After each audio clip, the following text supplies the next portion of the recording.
لومڑی اور سانپ کی کہانی۔ ایک گھنے جنگل میں ایک مسافر سفر کر رہا تھا۔ راستے میں اس نے دیکھا کہ ایک سانپ جال میں پھنسا ہوا ہے اور تڑپ رہا ہے۔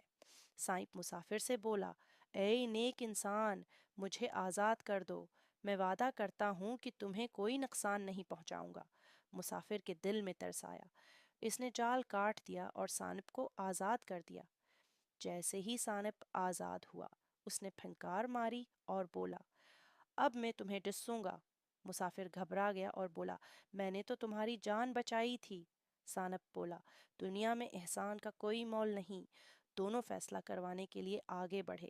راستے میں انہیں ایک لومڑی ملی۔ لومڑی نے کہا، انسان ہمیشہ فائدہ اٹھا کر چھوڑ دیتا ہے، سانپ درست ہے۔ مسافر بہت افسردہ ہوا۔ آخر وہ ایک عقلمند کچھوے کے پاس پہنچے۔ کچھوے نے کہا، پہلے مجھے دکھاؤ کہ سانپ جال میں کیسے پھنسا تھا۔ سانپ دوبارہ جال میں گیا۔ جیسے ہی وہ پھنسا، کچھوے نے مسافر سے کہا، اب فوراً چلے جاؤ اور یاد رکھو، ہر کسی پر ترس کرنا عقل مندی نہیں ہوتا۔ اس کہانی سے کیا سبق سیکھا؟ کامنٹ میں بتاؤ۔ شکریہ۔